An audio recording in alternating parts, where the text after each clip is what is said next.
And joining me right now is the hardest working analyst in the business. If he sleeps 3 hours a night, he's overslept. He's literally a veritable walking spreadsheet server. Unbelievable facts and figures. Paul, how you doing, fella? You all right? Yeah, good, yeah. I'm actually having a bit of time off over August. Looks like everybody else. You need a bit of downtime. And the markets are Paul, the markets are great, but they do batter you a bit. So you've got to take a bit of a rest and a bit of a breather when you can. Christmas and August are superb, but anyway. I do think that. Listen, I'm like you, super passionate about investing. I love it, but it can weigh me down sometimes, and I just sort of think, oh, I can't be bothered to look at stuff, you know. And but I see you as like that Duracell bunny. You're non-stop. Your energies are phenomenal. I thought I had a lot of passion and energy, but it's nice to hear you have down times, Paul. Because no, you've got to have a bit of a downtime. If you don't switch off, I mean, it's great. I love it, and it gives me a real buzz and a kick. And I just find it so fascinating talking about industry, stock, sectors, and all that kind of stuff. But frankly, unless you have an absolute break of it, you'll just go into meltdown, burnout mode. So it's important to regenerate at some point in time. So yeah, I'll be having a swim in a local reservoir this evening just to sort of like relax. I saw that. You put a picture of yourself. That was in a river. That was the River Severn. Oh, River Severn. And don't you have local pools around with you? There's one just where I live, actually. So they have a session. There's a triathlon, but not that I'm a triathlete or anything like that. I'm just basically one of those guys who just bob around in the water. So I'm off there to have a swim tonight, just for. I saw that. Do you know what? It's a good reporter, actually. I posted it on Twitter after the thing. Said to swimming, very amazing health benefits, especially outdoor swimming and all that stuff. And in fact, in that picture, if you zoom in there closely on that picture of Paul, you can see his 10-pack. He has a 10-pack. Most people have not even a 6-pack. I think I'm Mr. Puniverse. I'm sorry there, just you got that wrong. You've got the wrong person. They call me Mr. Puniverse. Yeah, exactly. So let's talk about some maybe some macro. What's been over your radar macro recently, Paul? Well, I mean, you've got basically, it looks as though the global economy is actually going to be doing pretty well in the second half. I mean, you know, you look at the 10-year Treasury, which has gone up to 1.3% on the back of some strong US jobs reports. You've got inflation still roaring ahead. And therefore, it really comes down to when the tightening cycles and the central banks sort of start to kick in. So on that basis, it looks as though the central bankers are going to remove some of the extraordinary sort of monetary stimulus and bond buying, the QE buying they've been doing, just because the economy doesn't need it, and that's great. So I think it's all bets on to a certain extent, risk on mode. Certainly, I'm full on at the moment. I mean, not only in personality, but stocks. I mean, as I say, I've got very, very little cash, not enough to buy a position, that's for sure. And I'm very happy holding it. So same here. You know, I think sometimes like this, and I saw watching CNBC yesterday that even the figures, inflation figures came up from the US, and even though they're quite high, I forget what they were, but someone said that's peak inflation now. I don't know how they know that, but it's almost like the worry is like everything with the markets, isn't it? It's a journey to the worry before the expectation. That's what hits, and then when actually it lands, almost like as a sigh of relief a little bit, and that's why I often get people ask me, I don't understand why share price has gone down when they just released good news, and that can often happen, because people who've done research, and researchers come, they know the company's improving, they're buying on the expectation of the news coming out, and often some people take a profit on that news, and it dips, doesn't it? Yeah, and I think there's a bit of a rotation trade, and I expect it to happen actually in the second half, because as we reopen, I mean, I think what's happened in the world has taken a sort of like a lot of confidence from the UK, because we all expected the infection rates to really rocket it up in August to potentially 200,000 a day, and they're stabilising roughly around about, I can't remember, is it 30,000, just less than 30,000 a day? What's that? The cases, you mean? Yeah, the cases. Yeah. Yeah. Well, last time I looked, last time I looked, about 29,000. Yeah. But it's been a lot lower than that though. And, hospitalizations are 700 people. So yeah, exactly. So the rest of the world are looking to the UK and saying the vaccination rate's high. People actually have changed their behaviour and sort of contacts, etc., and reduce contact, and therefore it gives everyone else a sort of like a sigh of relief, a blueprint of how they can reopen, and that's what's really happening. And all I would say when you come to your equity strategy going forward, and this is how I've played it, go for stocks with pricing power. Make sure when you see inflation, because I actually think it's going to be lasting longer. than analysts expect. I think it's going to be much more than 2% in a year's time. So on that basis, I want stocks who obviously can protect their margins, and I'm into those, and I'm into the small caps and large caps. But if you want to sort of like I know you diss it big time, but I've actually got a quasi sort of like bond play. In fact, it's almost like an index linker bond play, which is called Grainger, which is the UK's biggest private landlord. And what that means is that as rents go up, it can carry on charging price increases, inflation, etc. Why not?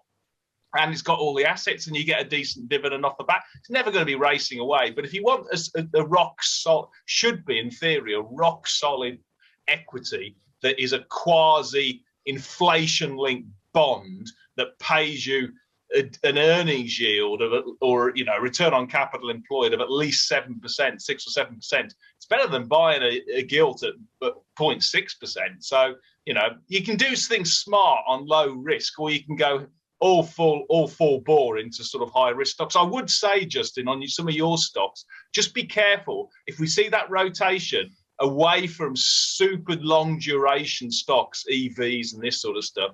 Just be careful that could play the other way in the second half if the 10-year Treasury increases, because we saw that playbook out in the start of the year. Mm-hmm. Yeah. Do you know what? I know, but I've got very many. First of all, I'm in microcaps. A lot of them under the radar. They do suffer from liquidity sometimes, of course. It happened, but we had literally probably 2 or 3 months. Some of the worst sort of grind lowers, slowly every day. Bleeding every day. Yeah. For a while, for a long time. I mean, I think that the dash for cash was less painful in March 2022 because it came down and went back up. Not for me, it wasn't. I can tell you. Not for me. I know, but it was excruciating in March. Yeah, I know, but exactly. But you've got experience, and it never fails to hurt emotionally. But you sort of, with experience, you sort of, it does happen. This happens, and even though it seems like we've never been here before, the market always bounces back, sort of thing.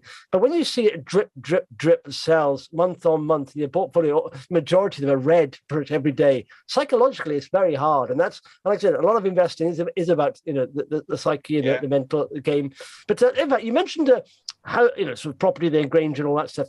I think we saw property prices out. In fact, near me, it's apart from Southampton, is Winchester, the most expensive city to buy a house in. 14 times earnings, whereas they're average in London at 8 times, and that was 5 years back. It was 5.6 times. So property prices are rising very quickly. They're saying supply is not there because, of course, people are not putting their houses on the market so much because the break-ins, what is it? The tax break. The stamp duty holiday. So what do you think about house prices? I mean, listen. Look, listen to the experts, Justin. Just speak to that. Just listen to what all the house builders are saying.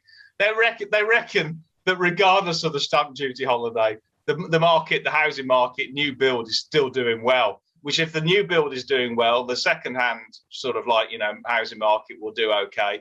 And one of my stocks, Taylor Wimpey, last week put out some flipping great results. It increased its estimates. The shares have ticked up back to sort of like 175, 180. And frankly, they're not cheap. They're about 1.5 times book. But I know we've chatted about this one before, but I'm just going to hold that. It was paying a good 4.5% dividend yield, 10 times PE ratio.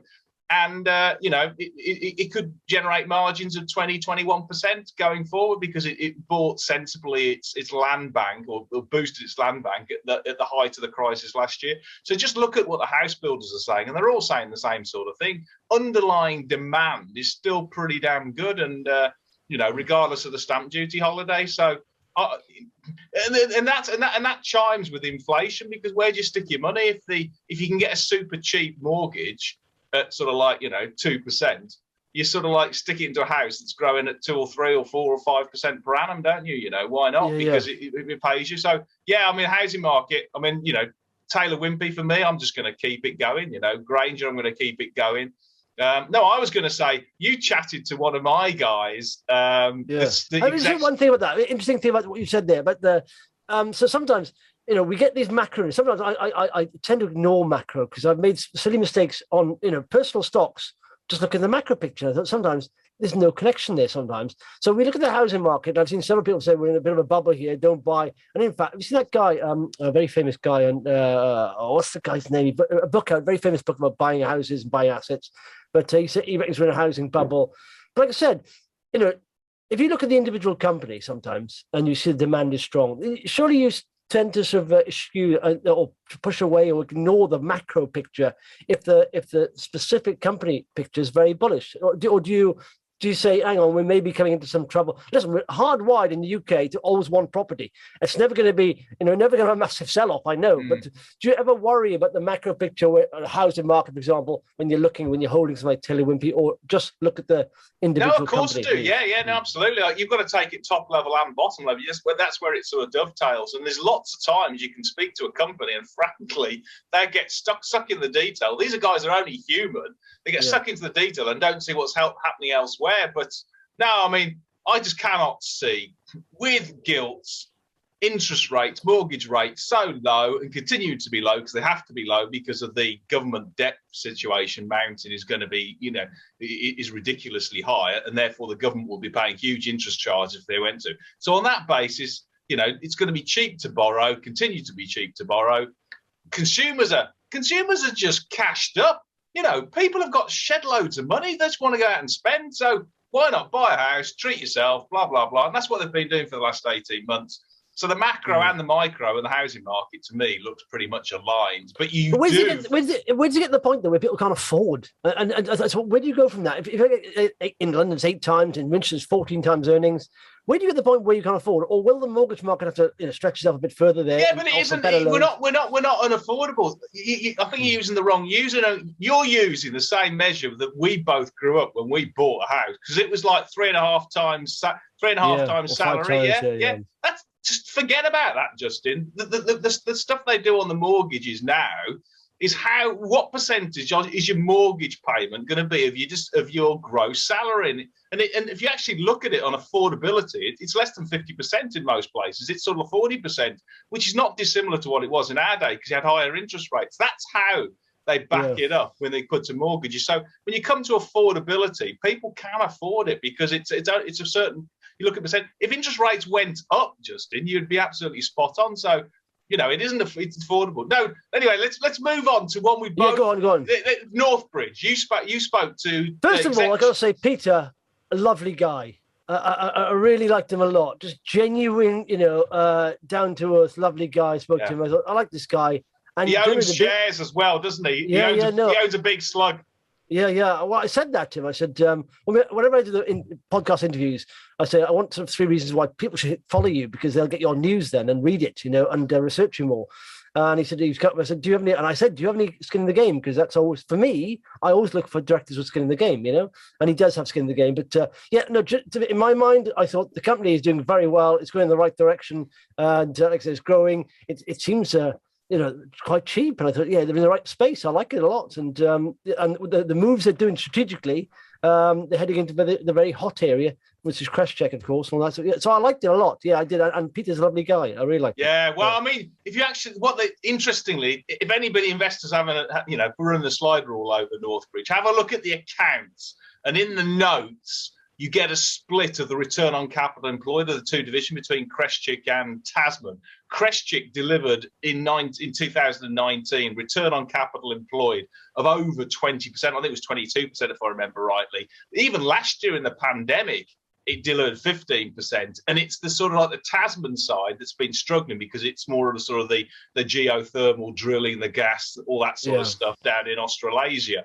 So if they actually manage to have a successful sort of like disposal process over the next 18 months or when they come to actually sell it, then you'll release you release that sort of like that burden on the Crestcheck business, and you'll get a business that generates sort of like 20%, return on capital employed. And on that basis, this will be valued easily at sort of like, 2 times book. And last time I looked, and I'll just run it, what it is. It is, I think it's only about 1 times book or something. But it's, it's ridiculously cheap, even on current level. Here we go. Right, Yeah, I mean, it's on 1.1, even at the current price, it's on 1.1 times book. An average for these type of firms is about 2.5 times book. So, you see that business, and that's why I get a fair value of over £2 a share on this, no problem at all. And frankly, the operating leverage is much higher than that. You could find it delivers much more than 20%. Because did you notice how much cash the business generated in the first half? It was just phenomenal, because it just shows the operating, and that's really important, because what it means is not only the net debt went down when they could, even though they converted the expensive, sort of like convertibles, they exchanged the convertibles. Not only did the net debt go down in the first half by about nearly 2 million, but also that means going forward it can self-fund all its investments that it does in load banks for things like data centers and sort of like network stability, and also emulators, which is sort of like the simulation for sort of heat and stuff like that in data centers. And this is for both sales and rentals, and demand is so high that they've sold out their order book, and they're increasing their production facility by 50%. So I actually think this is, if you're looking for a stock over the next 2 years that's going to do really well as the economy reopens, and we see more problems around the world. We transition to renewables, continues in data centers, growth, etc.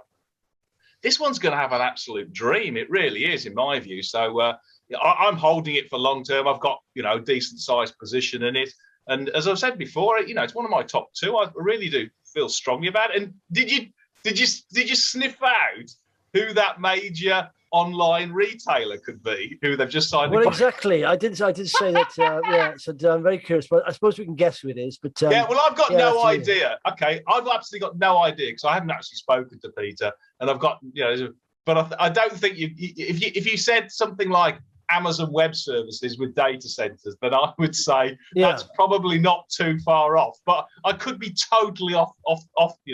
That's what comes to mind. Is it a major e-commerce retailer? So they're an e-commerce, they're a retailer, a major. I mean, Amazon comes to mind straight away. So, but it could be one of the others. Who knows? I mean, it could be quite a few. Another stock that really sort of came out with some quite breakthrough news was Avacta yesterday, because it sort of said it started the first dosing of its precision platform, the doxorubicin, this pro drug that will help patients who are suffering from sort of cancer treatments. To what it effectively does is it takes doxorubicin, which is one of the world's most powerful chemotherapy treatments, and has got great efficacy. But unfortunately, the downside of that, because it's an old generic drug now, is that it's non-discriminatory, and therefore it not only is very good at killing cancerous cells, but also it harms sort of healthy cells as well. And what the prodrug that they've developed, this basically it's Prodoxorubicin, is AVA6000, their therapeutic, and it goes into phase 3 trials. It just started first dosing. What that does, it encases it in a sort of like not chemicals, but effectively in a drug around it that then only releases that chemo payload, the doxorubicin, when it becomes in contact with the tumor, and in the rest of the body it stays inert, and that is really important. And that's sort of like a step change in the science. And I was just flicking through just this morning, because I knew I wanted to just give people an update. Just flicking through the prelims slides, and everybody can have a look at this. But it's on page 23 if people are interested in the Avacta one they put out on in April. But it just shows you how effective this is, and this was done in preclinical trials, i.e., animal trials. Yeah. But if you just dose with doxorubicin without any sort of protection, you get a ratio of 1-to-1 of the amount of chemotherapy which goes into the heart of a patient's heart, as well as actually into the tumor. So that's why they get the high toxicity, and you have to restrict the level of dosing and benefits for that particular patient. And you can't obviously dose a lot of patients who are vulnerable or unhealthy or elderly and this sort of stuff, because the toxicity in the heart is too dangerous. But when you put this wrap around it, that they've got effectively this drug, this prodrug, it reduces the amount of toxicity in the heart compared to the tuna by 18 times. So in preclinical trials, it's really effective, but that's what they're testing to see whether they can improve the use of doxorubicin with this prodrug format into patients, that should then give a whole new lease of life for all these chemotherapies. And this is not only is doxorubicin $1 billion drug in its own right, but the whole area of chemotherapy is just massive. 50 billion currently, and it could go 70. It says 74 billion. It says on that. I think it's mid this decade or something like that. And if you assume that if this is successful, if this proves it, not only will it save literally hundreds of thousands of patients worldwide and their lives and better treatments, etc., and maybe even cure them, I don't know, but certainly help treat them, give them, extend their survival period. Not only will it be a huge health benefit, but financially, they'll be able to charge a royalty, probably around about 5 or 10% of the total sales. So this could be an absolute home run. So it really is key. Anyway, the phase 1 trials are split into 2 sections. They've got the initial one, which is lasting for about 9 months, I think it is, or goes towards mid next year. And they're basically just testing, and it starts in the Royal Martin, if I seem to remember, where the first patient is being dosed. But what they're trying to do there is a dose escalation study to see what is going to be the sort of maximum tolerance of this prodoxorubicin. After that stage, they then got the second part of that phase 1 trial is then looking at numerous cancers, taking that sort of like recommended dosage for this doxorubicin and testing it and seeing what the safety and the tolerance. So this could be really good. And if it passes phase 1, it then goes into phase 2, and that will be the pivotal trial, because we're not. The important bit for investors should realise is the efficacy is unquestioned, because doxorubicin is very effective. It just is so damn effective that it harms normal cells, normal healthy cells. So what we're testing is toxicity and safety profile, and that's the phase 1 and phase 2 trials. So this is really quite key.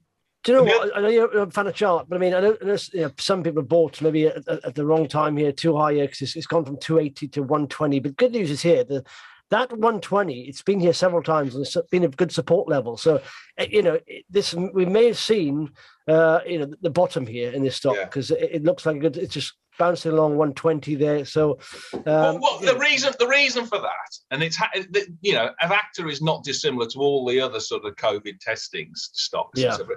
Omega Diagnostics, Novacyte, and all this sort of stuff. Is that we all know Avacta has come up with basically, probably, and this is my view, probably the most accurate and easy to use lateral flow test in the world. I don't know any others. There's some others which are good, but it's next generation because it uses its Aviva platform and the reagents to do that. Brilliant. Absolutely brilliant. It'll almost 100% accurate for people who are infectious with COVID.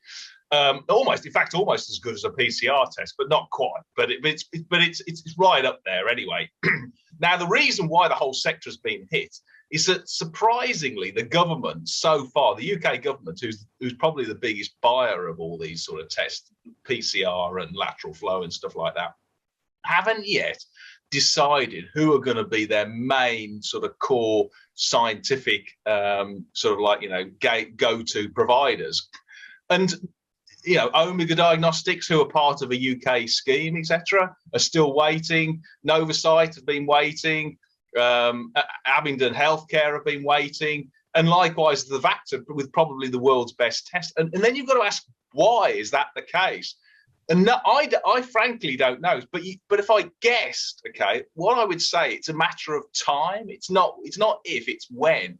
And the reason for that is, I bet you, at the height of the pandemic last year, the British government committed to buying plane loads, I mean, literally cargo plane loads of lateral flow tests, okay, from abroad. And so they're having to run down their stocks, all these orders, before they then can convert. And they've probably got massive, that's total conjecture, because I don't know and I haven't read about it. But that's the only logical conclusion I can come to, because the accuracy of Avacta's lateral flow test is second to none. It's much better than what we've currently got. So why didn't they switch immediately to this new technology?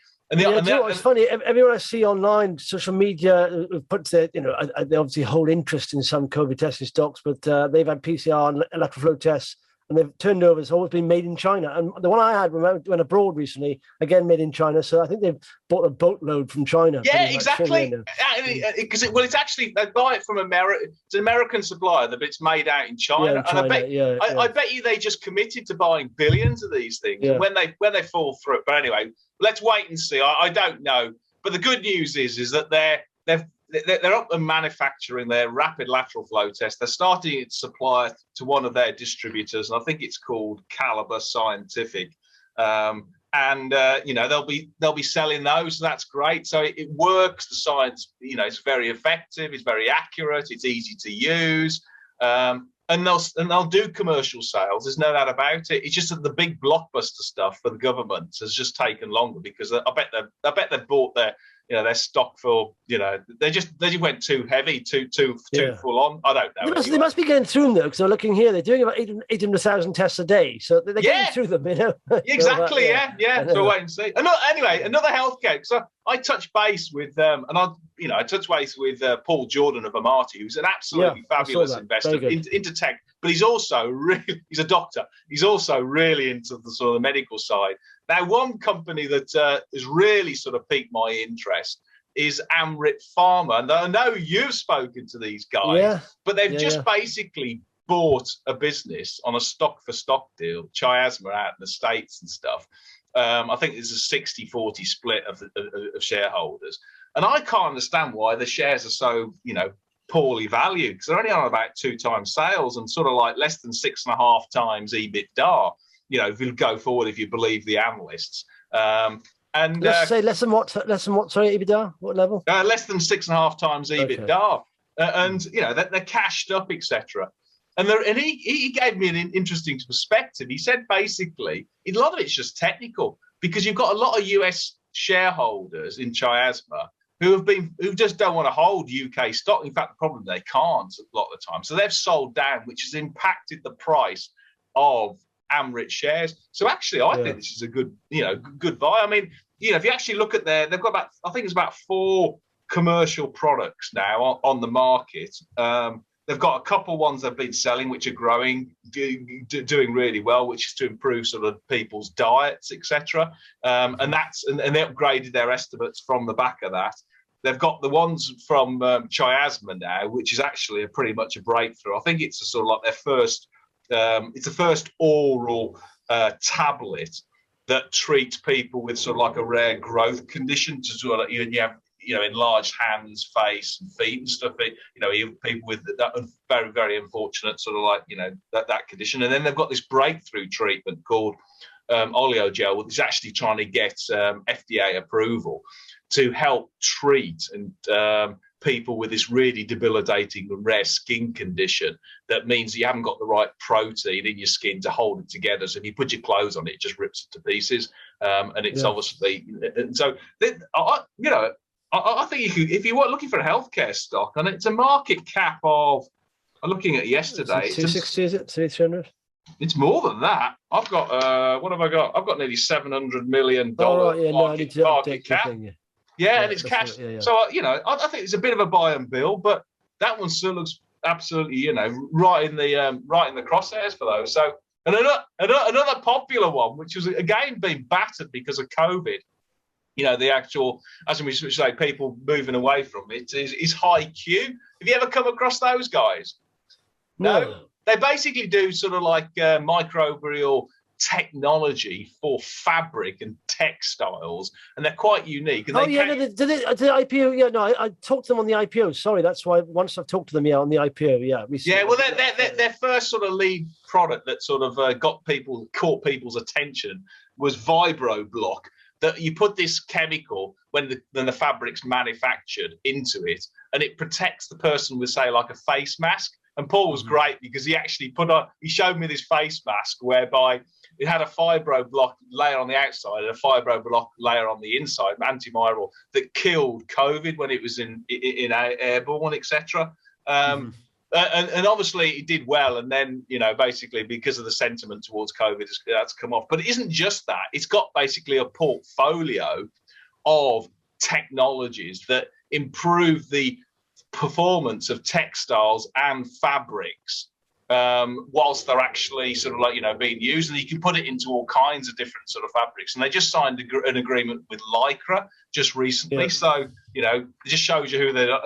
And most of the big manufacturers like DuPont and stuff like that, they've got agreements with.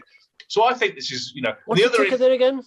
Well, it's actually HeiQ. It's HeiQ, basically. But it's trading on about 3 times sales, or even it's less than 12 times EBITDA. So, you know, again, it looks pretty cheap for some really quite unique technology. And he gave me another example which they're using it for, which was great because it's sort of like it not only kills viruses, but it also kills bad bacteria. And he said they've developed one whereby you put good bacteria onto a particular surface, onto a fabric, etc., which stops the bad bacteria actually, you know, sort of like growing. And it's already been tested in hospitals out in Italy at the moment. So, you know, they're really big into the science. And he's, you know, Paul reckoned this, you know, it's an Aladdin's cave of technology that is coming to market. So another one which is really, really worth having. I mean, I'm really excited about HeiQ, Amryt Pharma. Do you know what? I spoke to both of those guys. I bought Amryt Pharma years back, and you didn't sell it again, did you? Yes, yes. You and your patience, eh? I know. Well, do you know what? That's a weakness. It's now going to become a strength. No. Yeah. And we'll talk to each other in a year's time. Hopefully, as long as the stories haven't changed, I'll still be holding the same stocks. And buy Northbridge. If I was you, buy Northbridge. Or I'm going to cash unless I agree. So I liked HeiQ. The guy again. It's almost like one of these companies you speak to. They're founder operators pretty much, or they've been there from the start. And same with Peter there. You can tell they're invested just emotionally into the business as well. They're very transparent, very honest. And I like that. I'll tell you the other one he was really positive on actually was Polarian Imaging. He was dead positive on that one. It's got such a massive runway. But we've discussed that a few times. And the last one I would say, which really sort of like, I was very impressed by, was Angle, which I know hasn't got any sales, well, not much. It's sort of like it's doing development, stuff like that. But they've developed this unique technology that harvests circulating tumor cells. And this is, basically what a tumor does, that whilst it's in a body and it's growing, etc., it sheds a small amount of cancerous cells whilst it's in the bloodstream. And what their parsortic system is unique at doing is basically sieving out all of these cancerous cells undamaged and still live. That gives you a fantastic DNA footprint, a DNA sort of signature to be able to see exactly, to diagnose and to treat on a personalized medicine basis each, difficult to diagnose cancers. And this is the reason why it's so difficult to actually do this is it's capturing and undamaged and live these CTCs is like sort of like identifying a needle in a haystack full of needles. I mean, it's like literally 1 in a billion. This is so difficult to do. And they've signed agreements with some of the leading pharma and or biopharma companies already. And this could be $1 billion business, $1 billion addressable market quite quickly. So, if they can commercialize that, and they're looking for a stamp of approval from the FDA, but their market cap is round about 250, 260, 270 million pounds. But this could be, it's leading science. I don't think there's many things around that do this sort of stuff. So no, do you know what? Someone gave me a sell on it once. I mean, literally, they told me about it years back on a one-line sell. And I thought, wow, that's very interesting. And I sort of kept in touch. I still read the RNS. I never actually invest in it, but I always read this sort of RNS now and again. Yeah, it's top draw science, no doubt about it. So definitely, AGL is ticker there. It's had a good run since the dash for cash. It hit 38 pence. And it's recently hit 140. It's come off a little bit, 116. But it did a big placing at 116, I think it was. But raised £20 million at with fantastic shareholders at 116p. So it's round about that sort of placing level. But huge healthcare and commercial opportunity there, no doubt about it. And then the last one of my portfolio actually reported today, and it's another boring stock, but I say use it as a sort of like undervalued quasi bond is Aviva. And I tell you, there's a rock star CEO there, Amanda Blom, who really has turned that business around. She's sort of like jettisoned a lot of the overseas businesses, got some cash, and as I mentioned to you last time, that they had around about sort of 6 billion of surplus cash to return. Where they've decided to announce today. They flagged it before. They're actually going to return 4 billion of that through share buybacks and dividends, etc. So that will come to shareholders over the next, probably over the next 18 months or so. But the other thing, when you look at it, it's still undervalued because it's, the shares are, I think it was about 410p. Book values roughly around about, I think it was 457 I saw. And then there's a Solvency 2 book value of 433. So it's still sort of 10% discount to book, pays a 5.5% dividend yield and a PE ratio of less than 10. So, and there's masses of self-help. I mean, I think the key, when I had a quick flick through the numbers this morning, the key is that, the return on capital employed is still quite low. It's sort of like the underlying continuing business is still 6 or 7%. So I think she'll get that up to 8, 9, 10%. And if that's the basis, then, these will do really well. The return on equity is obviously slightly better. It's on about 9, just less than 9%. But there's no reason. She's done a great job. She's just going to carry on. So another big, large cap, which looks safe to me, lots of cash, but going to be paying dividends, returning capital. What's not to like, really? If you want a low-risk type of, large cap company to have a look at, that and Grainger and Taylor Wimpey. I mean, I don't think there's too much you can go wrong on. Mm-hmm. You've got to have a long term. You're never going to make massive money, but as long as you've got a long term time horizon, I think you're well and truly set. Yeah, no, exactly. You're going to get some return. I mean, someone like you with tons of money, of course. You're rich already. You what? Tons of money? You've got tons of money, Paul. You've done very well. So, but do you know what? And you're going to laugh at this. What I decided to do recently, what? I had some change in my just normal bank account, and beyond a little bit beyond what I need in the bank account. So I'm not going to keep it in my bank account. I'm just going to put it into crypto. And I bought about 10 cryptocurrencies, right, recently, and they've got up by like 80%. And they weren't stolen, were they? Because they had that hacker in on one of the big exchanges. They started returning that. I don't understand that. Why would you start returning that? Well, you can't. It's difficult to money launder it. That's the problem because you can see. Well, it's traceable, I know. But that's the funny thing. People criticize Bitcoin as it encourages theft and all that. But it's more traceable than cash. Pretty much cash is no, it isn't more traceable than cash, but you can trace it though. It can be traced. You can trace it back let's put yourself into a hacker's position. He's just nicked $600 million worth of not Bitcoin, but it's actually the smaller ones. If he'd nicked Bitcoin, he could have actually laundered it. Wouldn't have been a problem. Where'd you stick it? Which exchange suddenly gets $600 million worth of, I don't know, some real sort of like off the beaten track cryptocurrency? I mean, it's just going to stand out like a sore thumb, isn't it? I'd invested in some of your stocks you just mentioned then. So I would do as well. Yeah, exactly. So anyway, but how are you going to? I mean, okay, just say you've bought them. How did you buy them, basically? Just through Coinbase, Coinbase. Just Coinbase, did you? Okay. Yeah, because I thought, listen, fiat currency, for example, it's inflationary and all that stuff. But I mean, I thought the technology behind some of this, it is, almost future-proof, some of it. Like a Bitcoin has never been hacked in over 10 years. And if you understand where Bitcoin's come from. It's people who gravitate towards cryptos are quite sort of computerist nerds anyway. The best hackers are in that space. So if they can't hack Bitcoin, I'm quite confident. So the technology, I think, decentralized finance and all this kind of stuff will get bigger. And if you see the adoption of it right now, I mean, all the big banks starting to adopt it, and countries start saying we're going to do our own digital currencies. So I think the technology is there. It's just, again, there's so many of them that are rubbish. They have no fundamentals. But it's just like, again, buying low, holding on for a while, see where it goes. I think the tide will rise generally. A lot of them fall by the wayside. Okay, let's stop the rubbish, right? Okay, just let me. No, it's not. Hang on. So, hang on. For example, okay, where have you a return of 80% in the last? Just holding the cash. No, I wouldn't have got any return on.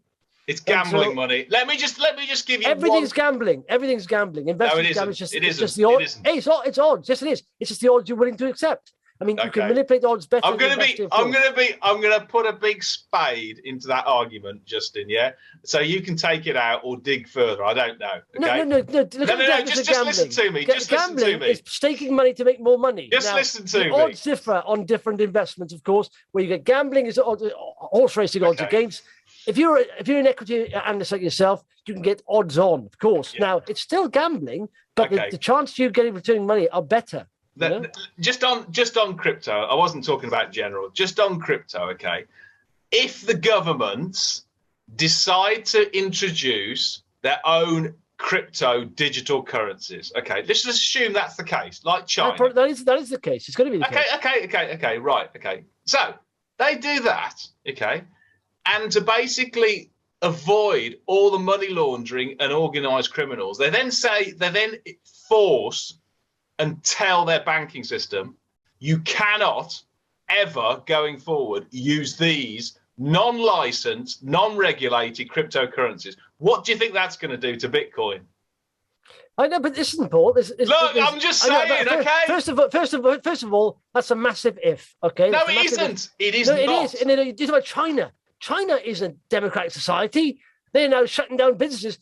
Genuine businesses doing well, tech businesses, because basically they're getting too powerful. So you can't compare China to the rest of the world. Secondly, right, any business has risk, of course it does. But the adoption of digital currency from a government point of view alone is validation of the technology. And they can't work on their own. The government can't work on their own digital currency. There will have to be other companies that work with them on this. So it'll be good for the cryptocurrency alone. And a lot of the big holders welcome regulation. They say, yes, bring it into the portfolio. I saw some investors yesterday, sort of almost institutional investors on CNB saying, we welcome regulation because we want to invest in crypto.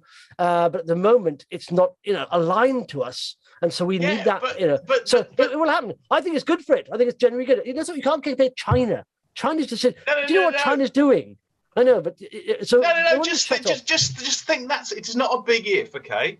Let's say the Federal Reserve and the US say, we're going to put our own US digital currency. I can't remember, I don't know what it was called. Let's say White House coin or something like that, okay?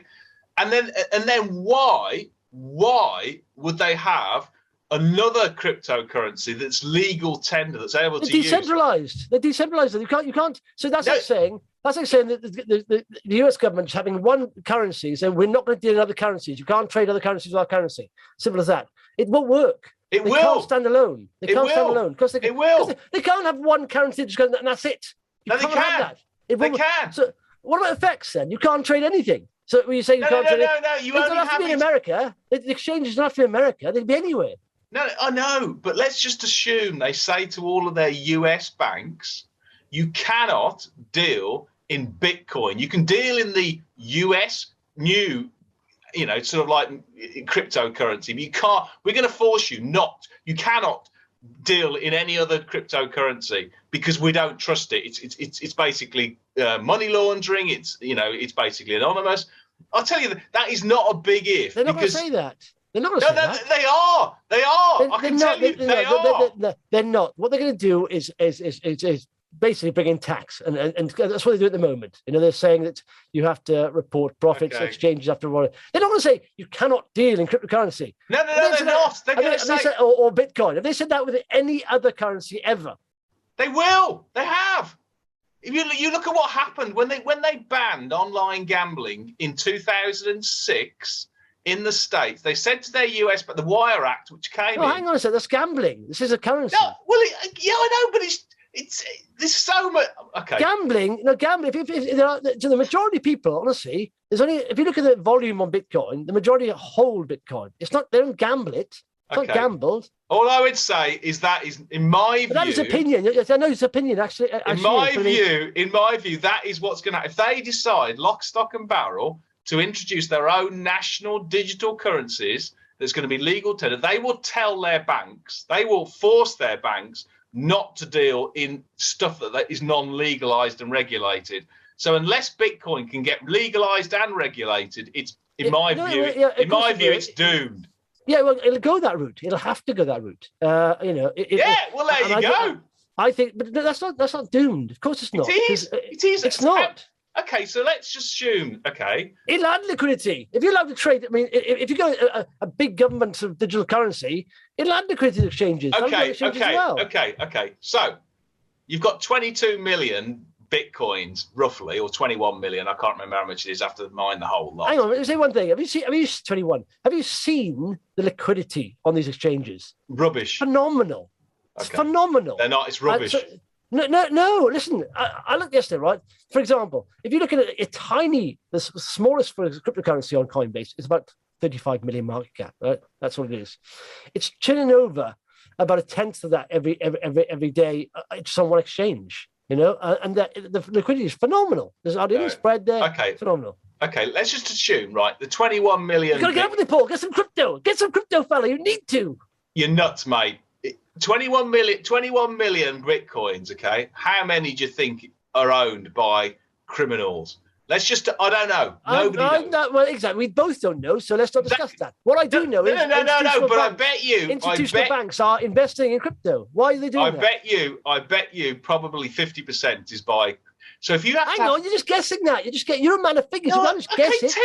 10%, whatever it is. Again, another guess. They're going to be huge forced sellers. I know, but is that a guess, though? Listen, is that a guess? What I'm saying is, why are the investment banks getting into it? Why take the risk, Justin? Anyway. I know, hang on. JP Morgan, all this, Goldman Sachs, why are they sort of getting into that area? Because their customers will pay them a shed load to do it, to transact, and they get huge fees for transacting this. If you actually see when they do, exchanging and trade it, the amount of percentages they make is just an absolute mine. It's just gold mine for them. So you can believe the theory. But actually, in the practice, is what's going to happen. In my view, it's going to get banned. Okay, and if it gets banned, it's got a problem. I can promise you. I agree. If it gets banned, I don't see it getting banned. I guess it's getting regulated, but not banned. Okay. All right. Well, okay. Well, let's. It doesn't matter. Who cares? What I'm saying is, I'm not going I'm not going anywhere near it. I can promise you. No, I understand that. What I'm saying is, the technology itself is improving, getting better, and it'll be adopted. It's getting more adoption, and I think a lot of it's trash. Of course it is. A lot of it's way overvalued. Of course it is. It probably needs a big sell-off like the .com boom happened, because a lot of them are overvalued. And I thought the recent sell-off was going to happen, but they're still overvalued. And I think it will collapse a little bit. But amongst those, there will be companies genuinely, pioneering decentralized finance, and I think it'll be quite an exciting space. So It's like anything, getting there early. I tell you a book to read, actually, a recommendation. You quite like this. It's just come out in April. It's called Richer, Happier, about investing. And there's a guy talking to some of the best investors in the world, and he talks to a guy. I don't know if you heard of them, Nick Sleep and Zakaria, Nomad Finance, so-called Nomad thing. But phenomenal investors, based in the UK, but they're both a little bit oddballs. They didn't quite fit in the financial system.